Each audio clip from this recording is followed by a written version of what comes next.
ኢትዮጵያ ላይ በሐረር ከተማ ተወልዶ አሁን ላይ ግን ዓለም በሱ አዝናኝና አስተማሪ የቴሌቪዥን ቃለ መጠይቅ የሚገረምበትና የሚደነቅበት ሰው ለመሆን በቅቷል።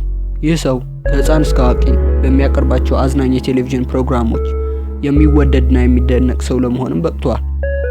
በዚህ ሰው ከአርቲስቶች እስከ ፖለቲከኞች፣ ከተማሪዎች እስከ የዕለት ሰራተኞችና በተለያየ የሙያ ዘርፍ የሚገኙ ብዙ ሰዎች ኢንተርቪው ተደርገዋል። በተለይም ኢንተርቪዎች ላይ ጣል በሚያደርጋቸው ቀልዶችና ልዩና አንጸባራቂ በሆነ መላጣው ይታወቃል።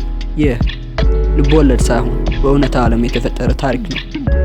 ከላይ እንደተረዳችሁት ዛሬ የምንነጋገረው በታዋቂው ኢትዮጵያዊ ኮሜዲያን የሚዲያ ሰውና የሥራ ፈጣሪ ሰይፉ ፋንታሁን የህይወት ጀብድና ታሪኮች ነው። ሰይፉ ፋንታሁን ሰኔ 5 1967 በፍቅር ከተማ ሐረር ላይ ተወለደ። ደማቅና በፍቅር የተሞላ አካባቢ ላይ ያደገ ሲሆን ሁሌም ለጥበብና ለመዝናኛ ቦታ ነበረው። ከልጅነቱ ጀምሮ በመግባባትና ከሰዎች ጋር ባለው ጥሩ ወዳጅነት ይታወቅ ነበር። እናም ለሳቅ ቅርብ የሆነ ልጅ እንደነበር አብሮ አደጎች ይገልጻሉ። በጆርናሊዝም ከዩኒቨርሲቲ ሲመረቅ ሰይፉ ራሱን በቀጥታ ወደ ፊልምና ኮሜዲ ዓለም አስገባ። ግን እንዳሰበው በቀላሉ ስኬታማ መሆን አቃተው። በጣም ብዙ ችግሮች ህይወት ላይ ተጋፈጠ። ግን በቀላሉ የሚሰጥ ሰው አልነበረም። በ2003 ወይንም ከ16 ዓመት በፊት ሰይፉ የመጀመሪያ የቴሌቪዥን ሾውን ለተመልካቾች አደረሰ። እናም በአጭር ጊዜ በነበረው ለየት ያለና ሳቢ አቀራረብ ምክንያት ተወዳጅነትና ዝናን አተረፈ። ለየት ያሉ ቀልድ አዘል ኢንተርቪዎቹ በተመልካቾች እይታ ዘንድ እንዲገባ አስቻለው። በቀጣዮቹ ዓመታት በጣም ብዙ ሰዎች ኢንተርቪው በማድረግ ኢትዮጵያ ውስጥ ከሚገኙ ተወዳጅ የቴሌቪዥን ፕሮግራም አቅራቢዎች ቀዳሚው ለመሆን በቃ።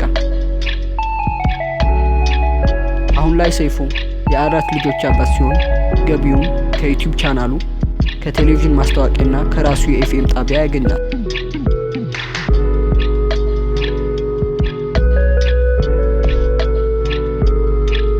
የሰይፉ የህይወት ጎዳና ሁሌም የተቃና አልነበረም። ሱስና ሌሎች ችግሮች ተጋፍተዋል። ሰይፉ ሳቅ ትልቁ መድኃኒት ነው በሚለው ንግግሩ ይታወቃል። በሚያቀርባቸው ቃለ መጠይቆች ትላልቅና ጠቃሚ የሆኑ ማህበረሰባዊ ጉዳዮችን መፍትሄ እንዲያገኙ በማድረግ ይታወቃል። ሰይፉ አንኳርና ትላልቅ የሆኑ አጀንዳዎችን ቀላልና አስቂኝ በሆነ መንገድ በማቅረብ ችሎታው በሰዎች ዘንድ እንዲደነቅ አስችሎታል።